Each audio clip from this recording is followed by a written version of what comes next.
He goes to the gym twice a week. Anh ấy đi tập gym 2 lần một tuần. He goes to the gym twice a week. He goes to the gym twice a week. He has 2 brothers and 1 sister. Anh ấy có 2 anh em trai và một chị gái. He has 2 brothers and 1 sister. He has 2 brothers and 1 sister. He is cleaning his shoes.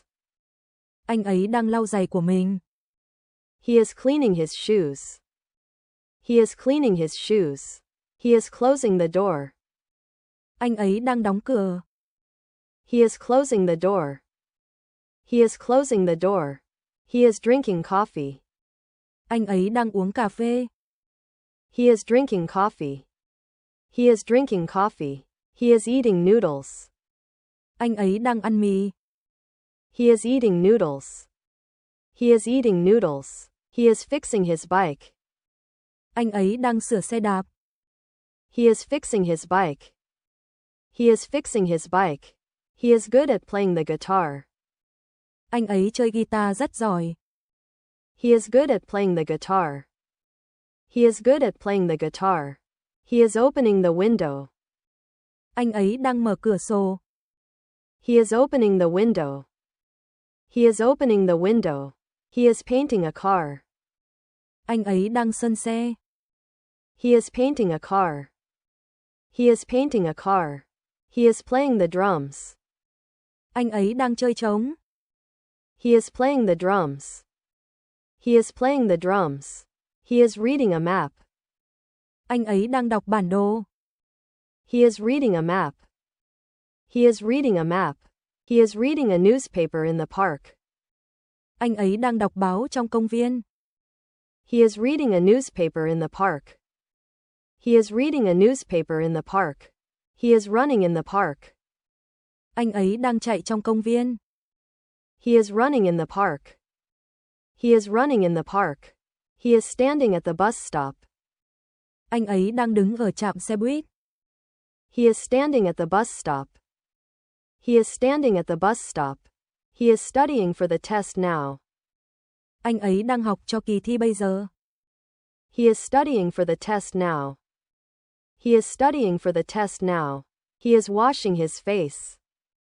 Anh ấy đang rửa mặt. He is washing his face. He is washing his face.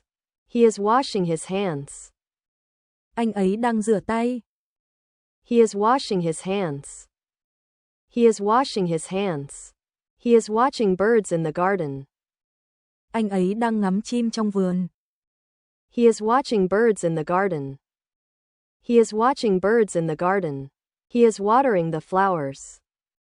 Anh ấy đang tưới hoa. He is watering the flowers. He is watering the flowers. He is writing a story.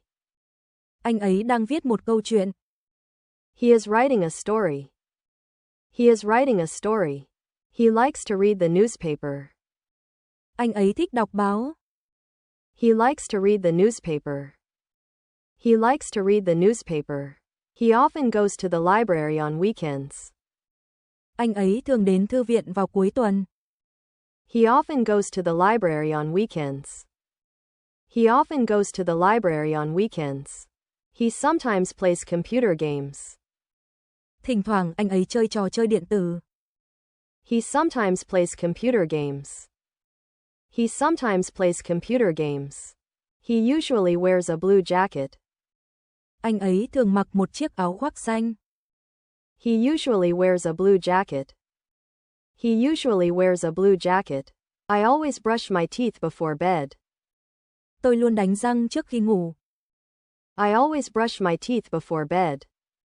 I always brush my teeth before bed. I am drinking a cup of tea. Tôi đang uống một tách trà. I am drinking a cup of tea. I am drinking a cup of tea. I am drinking orange juice. Tôi đang uống nước cam. I am drinking orange juice. I am drinking orange juice. I am drinking soup. Tôi đang uống súp. I am drinking soup. I am drinking soup. I am eating a banana. Tôi đang ăn một quả chuối. I am eating a banana. I am eating a banana. I am eating a piece of cake. Tôi đang ăn một miếng bánh ngọt. I am eating a piece of cake. I am eating a piece of cake. I am happy to see my friends. Tôi rất vui khi gặp bạn bè. I am happy to see my friends. I am happy to see my friends. I am hungry. Let's eat something. Tôi đói rồi, hãy ăn gì đó đi. I am hungry. Let's eat something. I am hungry. Let's eat something. I am listening to music now. Tôi đang nghe nhạc bây giờ. I am listening to music now. I am listening to music now. I am playing chess. Tôi đang chơi cờ. I am playing chess. I am playing chess. I am playing the guitar. Tôi đang chơi đàn guitar. I am playing the guitar. I am playing the guitar. I am reading a novel. Tôi đang đọc tiểu thuyết. I am reading a novel. I am reading a novel. I am thirsty. I need some water. Tôi khát, tôi cần một ít nước. I am thirsty. I need some water. I am thirsty. I need some water. I am watching a movie. Tôi đang xem một bộ phim. I am watching a movie. I am watching a movie. I am watching TV with my family. Tôi đang xem TV cùng gia đình. I am watching TV with my family. I am watching TV with my family. I am watching TV. Tôi đang xem TV. I am watching TV. I am watching TV. I am writing a letter. Tôi đang viết thư. I am writing a letter. I am writing a letter. I am writing a postcard. Tôi đang viết bưu thiếp. I am writing a postcard. I am writing a postcard. I am writing a story. Tôi đang viết một câu chuyện. I am writing a story. I am writing a story. I am writing an email. Tôi đang viết một email. I am writing an email. I am writing an email. I am writing in my notebook. Tôi đang viết trong vở. I am writing in my notebook. I am writing in my notebook. I am writing notes. Tôi đang viết ghi chú. I am writing notes. I am writing notes. I can speak English a little. Tôi có thể nói một chút tiếng Anh. I can speak English a little. I can speak English a little. I clean my room every Sunday. Tôi dọn phòng mỗi chủ nhật. I clean my room every Sunday. I clean my room every Sunday.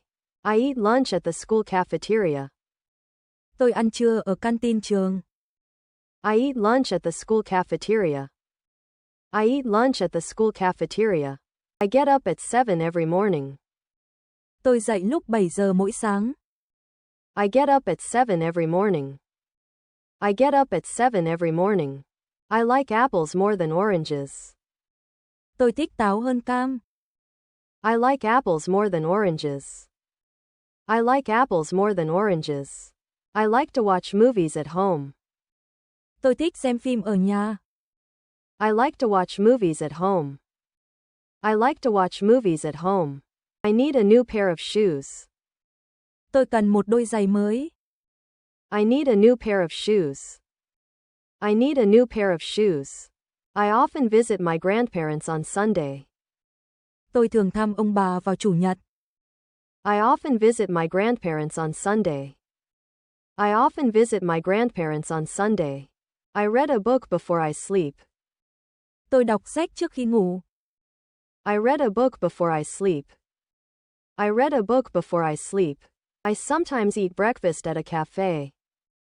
Thỉnh thoảng tôi ăn sáng ở quán cà phê. I sometimes eat breakfast at a cafe. I sometimes eat breakfast at a cafe. I take the bus to work every day. Tôi đi làm bằng xe buýt mỗi ngày. I take the bus to work every day.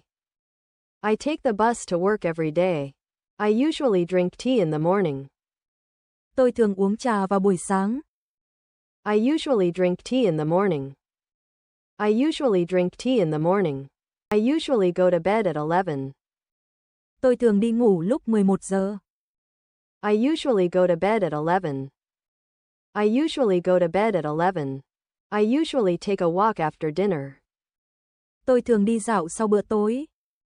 I usually take a walk after dinner. I usually take a walk after dinner.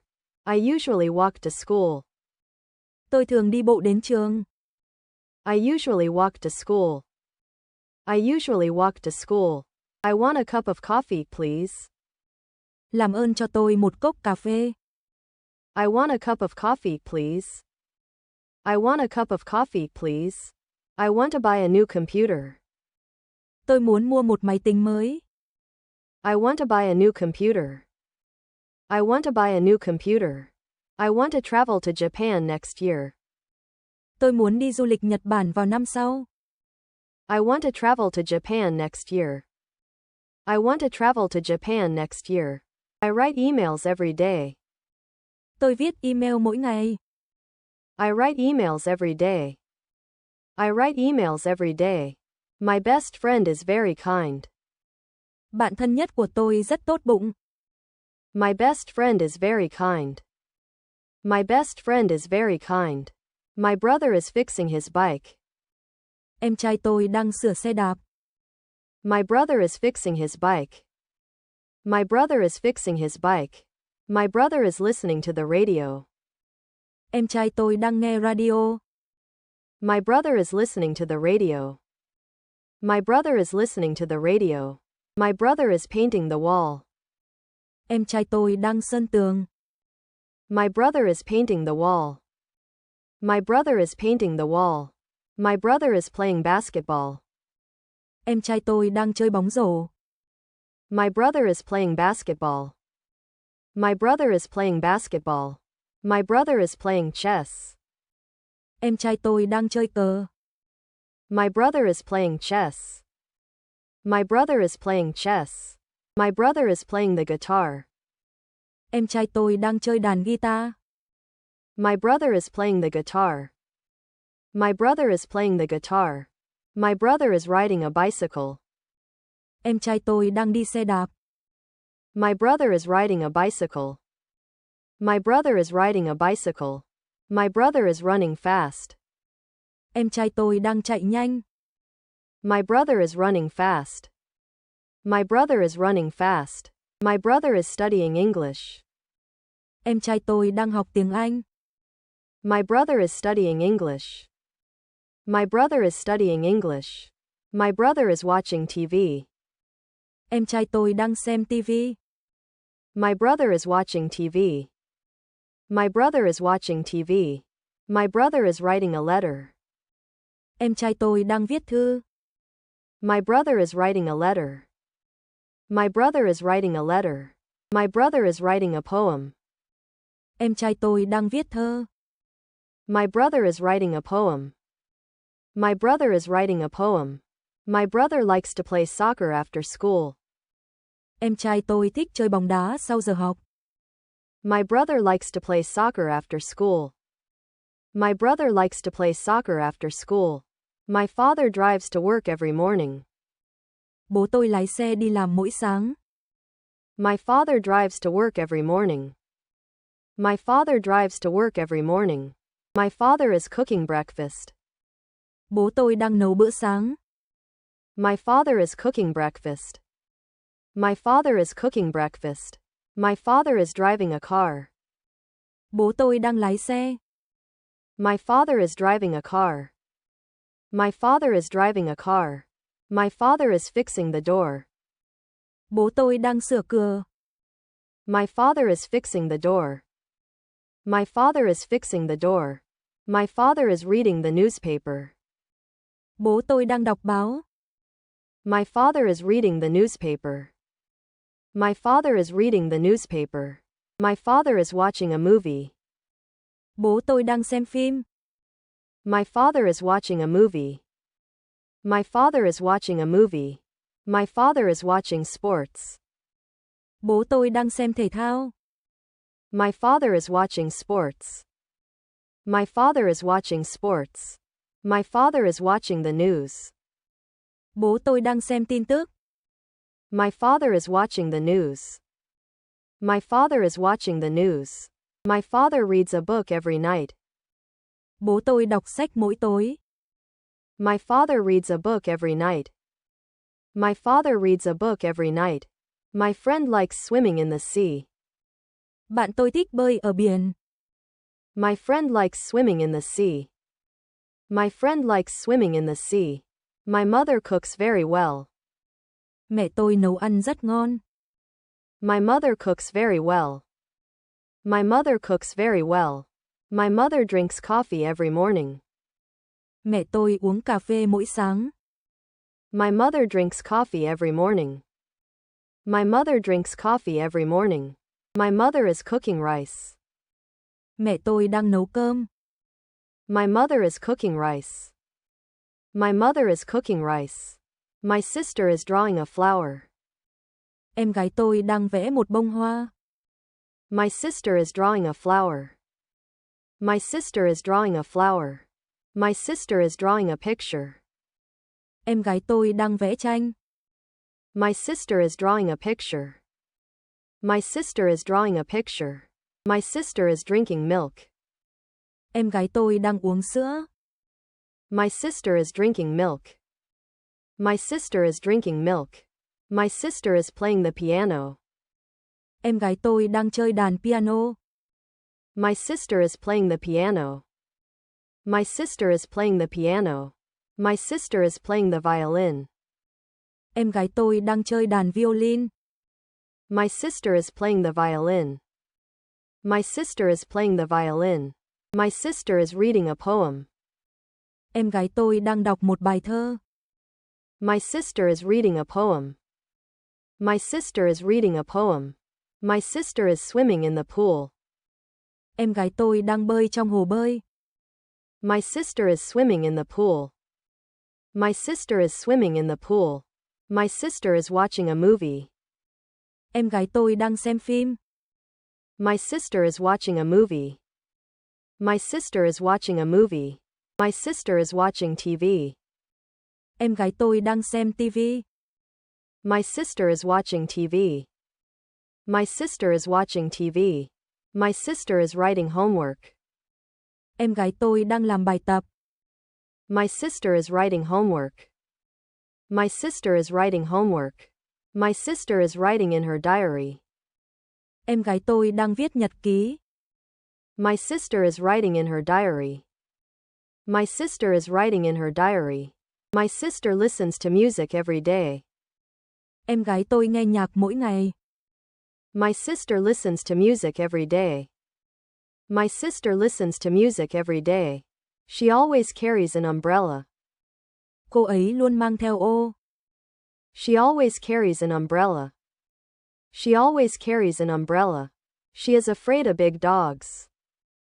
Cô ấy sợ những con chó to. She is afraid of big dogs.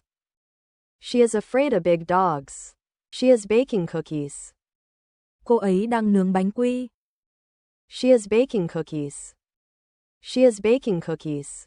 She is brushing her teeth. Cô ấy đang đánh răng. She is brushing her teeth. She is brushing her teeth. She is closing the window. Cô ấy đang đóng cửa sổ. She is closing the window. She is closing the window. She is cooking chicken. Cô ấy đang nấu gà. She is cooking chicken. She is cooking chicken. She is cooking dinner for her family. Cô ấy đang nấu bữa tối cho gia đình. She is cooking dinner for her family. She is cooking dinner for her family. She is cooking fish. Cô ấy đang nấu cá. She is cooking fish. She is cooking fish. She is cooking rice and vegetables. Cô ấy đang nấu cơm và rau. She is cooking rice and vegetables. She is cooking rice and vegetables. She is cooking rice. Cô ấy đang nấu cơm. She is cooking rice. She is cooking rice. She is cooking soup. Cô ấy đang nấu súp. She is cooking soup. She is cooking soup. She is cooking vegetables. Cô ấy đang nấu rau. She is cooking vegetables. She is cooking vegetables. She is cutting an apple.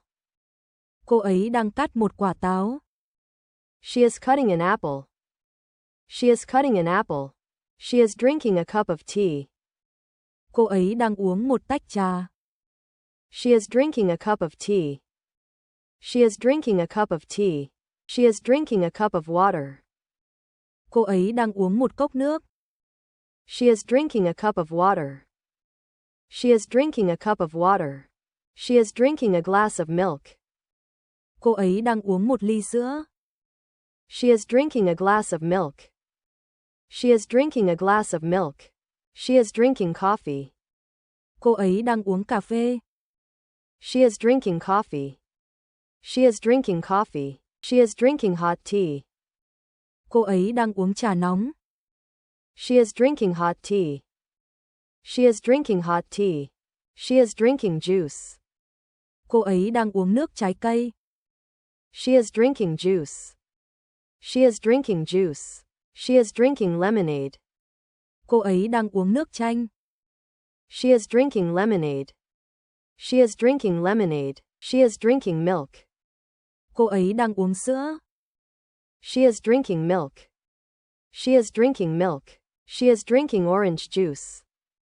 Cô ấy đang uống nước cam. She is drinking orange juice. She is drinking orange juice. She is drinking tea. Cô ấy đang uống trà.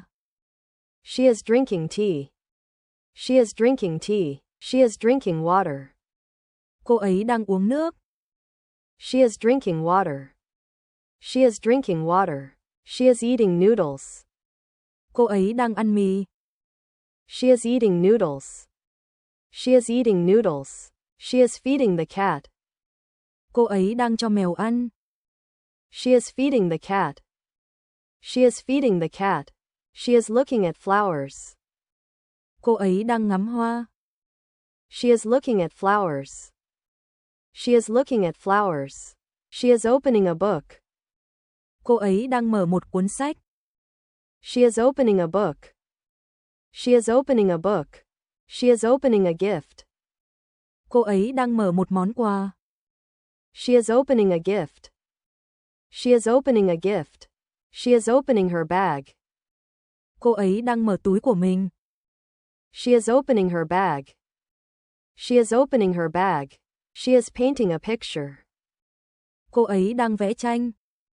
She is painting a picture. She is painting a picture. She is painting her nails. Cô ấy đang sơn móng tay. She is painting her nails. She is painting her nails. She is painting her room. Cô ấy đang sơn phòng.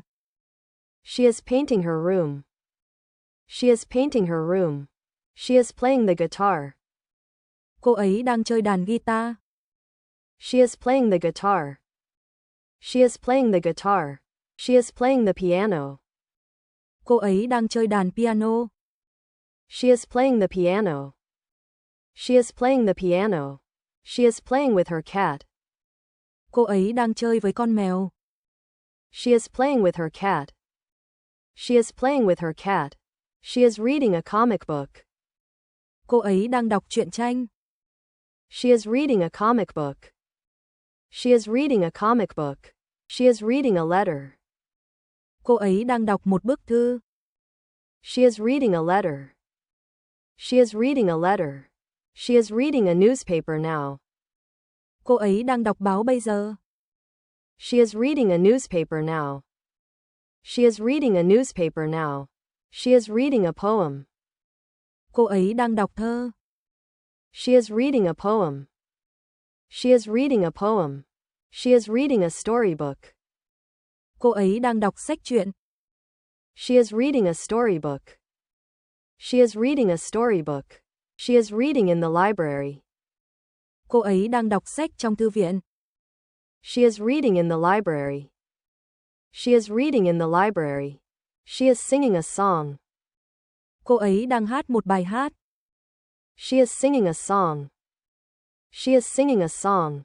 She is standing at the door. Cô ấy đang đứng ở cửa. She is standing at the door. She is standing at the door. She is taking a picture. Cô ấy đang chụp ảnh. She is taking a picture. She is taking a picture. She is talking on the phone. Cô ấy đang nói chuyện điện thoại. She is talking on the phone. She is talking on the phone. She is talking to her friend. Cô ấy đang nói chuyện với bạn. She is talking to her friend. She is talking to her friend. She is walking to the bus stop. Cô ấy đang đi bộ đến trạm xe buýt. She is walking to the bus stop. She is walking to the bus stop. She is washing the dishes. Cô ấy đang rửa bát. She is washing the dishes. She is washing the dishes.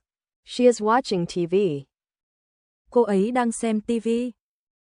She is watching TV. She is watching TV. She is wearing a hat. Cô ấy đang đội một chiếc mũ. She is wearing a hat. She is wearing a hat. She is wearing a red dress today. Hôm nay cô ấy mặc một chiếc váy đỏ. She is wearing a red dress today. She is wearing a red dress today. She is writing a letter to her friend. Cô ấy đang viết thư cho bạn mình. She is writing a letter to her friend. She is writing a letter to her friend. She is writing a letter. Cô ấy đang viết thư. She is writing a letter. She is writing a letter. She is writing a message. Cô ấy đang viết tin nhắn. She is writing a message. She is writing a message. She is writing a poem. Cô ấy đang viết thơ. She is writing a poem. She is writing a poem. She is writing homework. Cô ấy đang làm bài tập. She is writing homework. She is writing homework. She is writing in her diary. Cô ấy đang viết nhật ký. She is writing in her diary. She is writing in her diary. She is writing on the board. Cô ấy đang viết trên bảng. She is writing on the board. She is writing on the board. She likes to draw pictures. Cô ấy thích vẽ tranh. She likes to draw pictures. She likes to draw pictures. She sometimes goes shopping with her mother. Thỉnh thoảng cô ấy đi mua sắm với mẹ. She sometimes goes shopping with her mother. She sometimes goes shopping with her mother. She studies English every evening. Cô ấy học tiếng Anh mỗi tối. She studies English every evening. She studies English every evening. She studies history at university. Cô ấy học lịch sử ở đại học. She studies history at university. She studies history at university. She takes a shower every morning. Cô ấy tắm mỗi buổi sáng. She takes a shower every morning. She takes a shower every morning. She works at the hospital. Cô ấy làm việc ở bệnh viện. She works at the hospital. She works at the hospital. She works in a small office downtown. Cô ấy làm việc ở một văn phòng nhỏ ở trung tâm. She works in a small office downtown. She works in a small office downtown. The baby is sleeping in the bed. Em bé đang ngủ trên giường. The baby is sleeping in the bed. The baby is sleeping in the bed. The bank closes at 5 p.m. Ngân hàng đóng cửa lúc 5 giờ chiều. The bank closes at 5 p.m. The bank closes at 5 p.m. The boy is drawing a picture. Cậu bé đang vẽ tranh. The boy is drawing a picture. The boy is drawing a picture. The boy is eating a cookie. Cậu bé đang ăn bánh quy. The boy is eating a cookie. The boy is eating a cookie. The boy is eating an apple. Cậu bé đang ăn một quả táo. The boy is eating an apple. The boy is eating an apple. The boy is opening his bag. Cậu bé đang mở cặp. The boy is opening his bag. The boy is opening his bag. The boy is playing with a ball. Cậu bé đang chơi bóng. The boy is playing with a ball. The boy is playing with a ball. The boy is reading a comic book. Cậu bé đang đọc truyện tranh. The boy is reading a comic book. The boy is reading a comic book. The boy is reading a storybook. Cậu bé đang đọc truyện. The boy is reading a storybook. The boy is reading a storybook. The boy is washing his face. Cậu bé đang rửa mặt. The boy is washing his face. The boy is washing his face. The boy is washing his hands. Cậu bé đang rửa tay. The boy is washing his hands. The boy is washing his hands. The bus arrives every 15 minutes. Xe buýt đến mỗi 15 phút. The bus arrives every 15 minutes. The bus arrives every 15 minutes. The bus is full of people. Xe buýt đầy người. The bus is full of people. The bus is full of people. The bus stop is in front of the school. Trạm xe buýt ở trước trường học. The bus stop is in front of the school. The bus stop is in front of the school. The bus stop is near my house. Trạm xe buýt ở gần nhà tôi. The bus stop is near my house. The bus stop is near my house. The cat is under the table. Con mèo ở dưới bàn. The cat is under the table. The cat is under the table. The children are climbing a tree. Bọn trẻ đang trèo cây. The children are climbing a tree. The children are climbing a tree. The children are dancing together. Bọn trẻ đang nhảy cùng nhau. The children are dancing together. The children are dancing together. The children are dancing. Bọn trẻ đang nhảy múa. The children are dancing. The children are dancing. The children are drawing animals. Bọn trẻ đang vẽ động vật. The children are drawing animals. The children are drawing animals. The children are drawing pictures. Bọn trẻ đang vẽ tranh. The children are drawing pictures. The children are drawing pictures. The children are eating apples. Bọn trẻ đang ăn táo. The children are eating apples. The children are eating apples. The children are eating cake. Bọn trẻ đang ăn bánh ngọt. The children are eating cake. The children are eating cake. The children are flying kites. Bọn trẻ đang thả diều. The children are flying kites. The children are flying kites.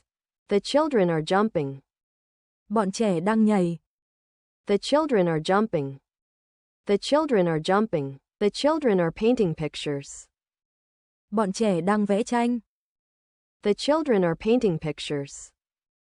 The children are painting pictures. The children are playing football. Bọn trẻ đang chơi bóng đá. The children are playing football. The children are playing football. The children are playing hide and seek. Bọn trẻ đang chơi trốn tìm. The children are playing hide and seek. The children are playing hide and seek. The children are playing in the garden. Bọn trẻ đang chơi trong vườn. The children are playing in the garden. The children are playing in the garden. The children are playing outside. Bọn trẻ đang chơi ngoài trời. The children are playing outside. The children are playing outside. The children are playing with sand. Bọn trẻ đang chơi với cát.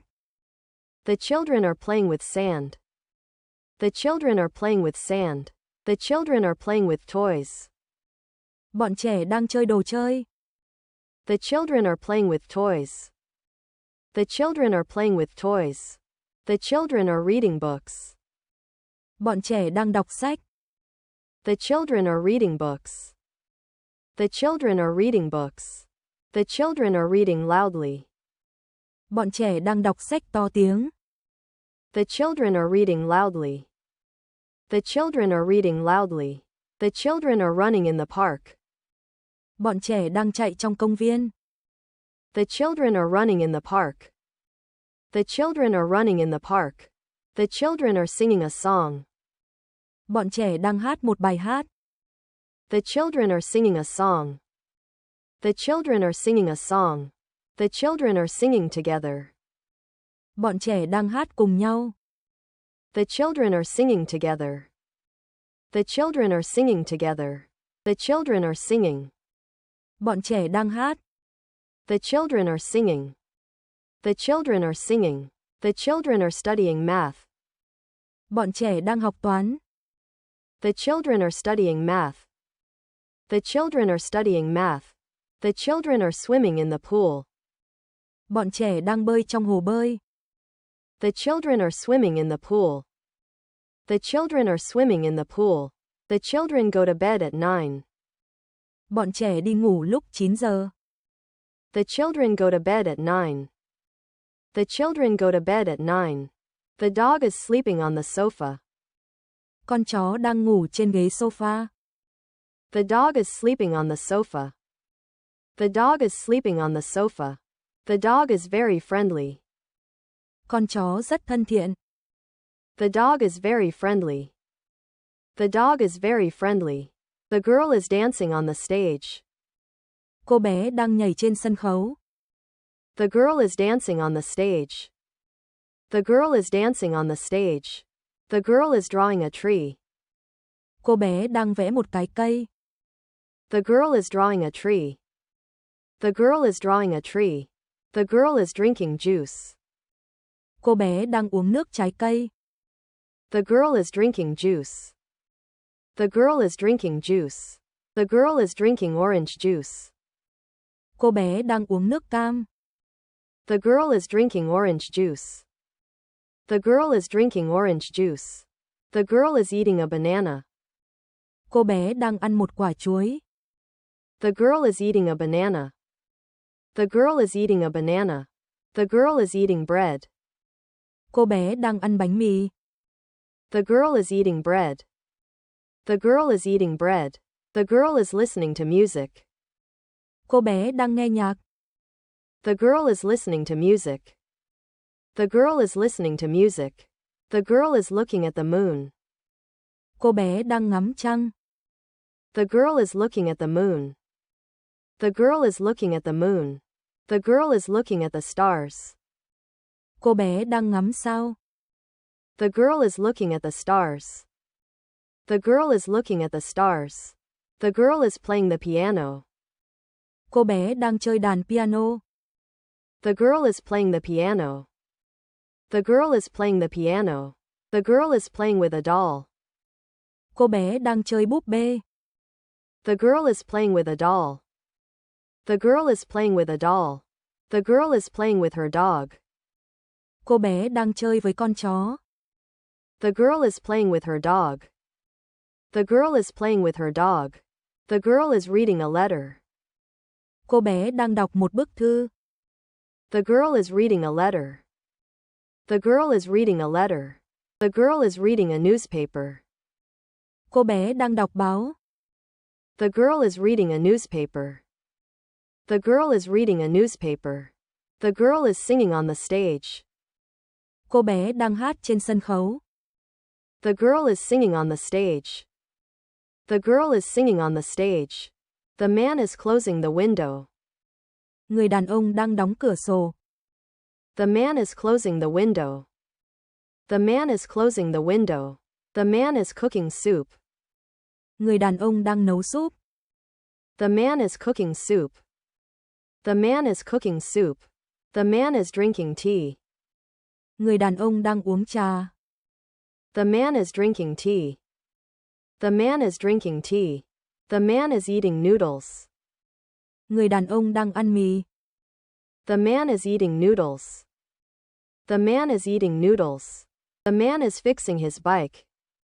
Người đàn ông đang sửa xe đạp. The man is fixing his bike.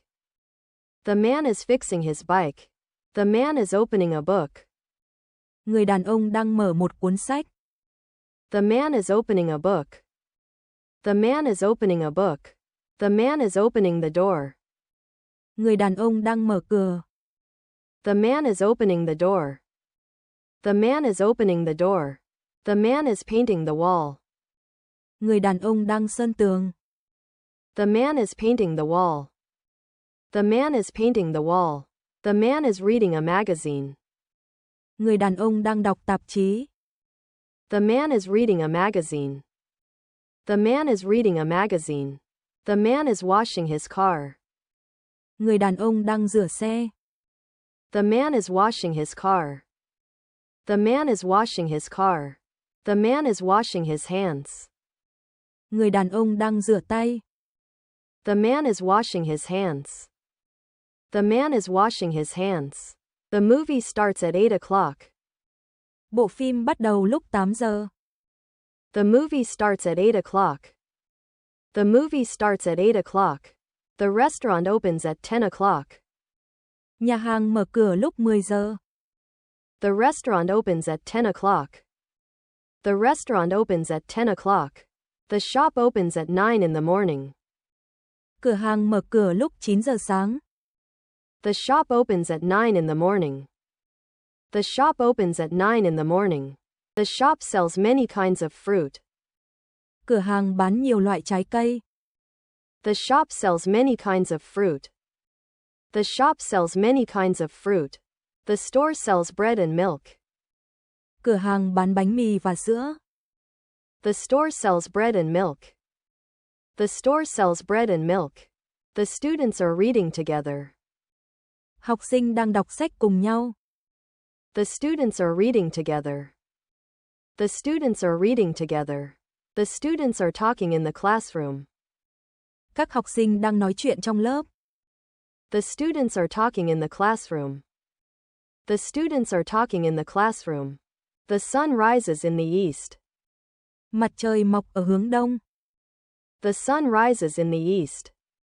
The sun rises in the east. The supermarket is next to the bank. Siêu thị ở bên cạnh ngân hàng. The supermarket is next to the bank. The supermarket is next to the bank. The teacher is reading a book. Giáo viên đang đọc sách. The teacher is reading a book. The teacher is reading a book. The teacher writes on the blackboard. Giáo viên viết trên bảng. The teacher writes on the blackboard. The teacher writes on the blackboard. The train is very fast. Tàu chạy rất nhanh. The train is very fast. The train is very fast.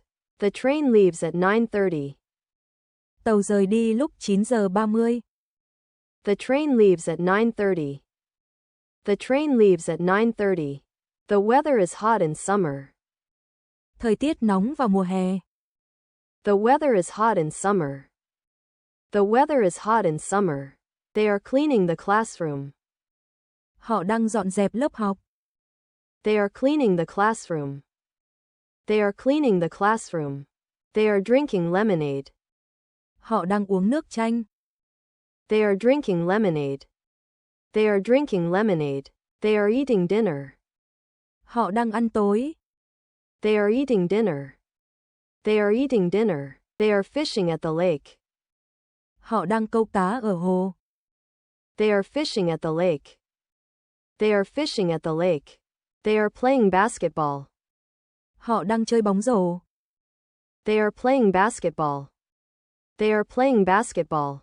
They are playing cards. Họ đang chơi bài. They are playing cards. They are playing cards. They are reading books. Họ đang đọc sách. They are reading books. They are reading books. They are running in the park. Họ đang chạy trong công viên. They are running in the park. They are running in the park. They are shopping at the mall. Họ đang mua sắm ở trung tâm thương mại. They are shopping at the mall. They are shopping at the mall. They are sitting in the classroom. Họ đang ngồi trong lớp học. They are sitting in the classroom. They are sitting in the classroom. They are sitting on the floor. Họ đang ngồi trên sàn nhà. They are sitting on the floor. They are sitting on the floor. They are studying English grammar. Họ đang học ngữ pháp tiếng Anh. They are studying English grammar. They are studying English grammar. They are studying for the exam. Họ đang học cho kỳ thi. They are studying for the exam. They are studying for the exam. They are studying science. Họ đang học khoa học. They are studying science. They are studying science. They are waiting at the station. Họ đang đợi ở nhà ga. They are waiting at the station. They are waiting at the station. They are walking to the market. Họ đang đi bộ đến chợ. They are walking to the market. They are walking to the market. They are watching fireworks. Họ đang xem pháo hoa. They are watching fireworks. They are watching fireworks. They are watching TV in the living room. Họ đang xem TV trong phòng khách. They are watching TV in the living room. They are watching TV in the living room. They eat fish for dinner. Họ ăn cá cho bữa tối. They eat fish for dinner. They eat fish for dinner. They go to the market on Saturday. Họ đi chợ vào thứ Bảy. They go to the market on Saturday. They go to the market on Saturday. They live in a small house near the park. Họ sống trong một ngôi nhà nhỏ gần công viên. They live in a small house near the park. They live in a small house near the park. They play basketball in the gym. Họ chơi bóng rổ trong nhà thể thao. They play basketball in the gym. They play basketball in the gym. We are cleaning the garden. Chúng tôi đang dọn dẹp khu vườn. We are cleaning the garden. We are cleaning the garden. We are cooking dinner together. Chúng tôi đang nấu bữa tối cùng nhau. We are cooking dinner together. We are cooking dinner together. We are drinking orange juice. Chúng tôi đang uống nước cam. We are drinking orange juice. We are drinking orange juice. We are eating dinner. Chúng tôi đang ăn tối. We are eating dinner. We are eating dinner. We are eating ice cream. Chúng tôi đang ăn kem.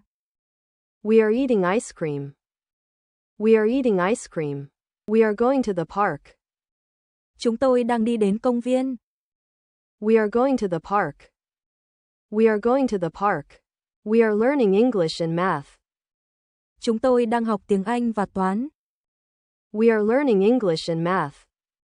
We are learning English and math. We are listening to the radio. Chúng tôi đang nghe radio.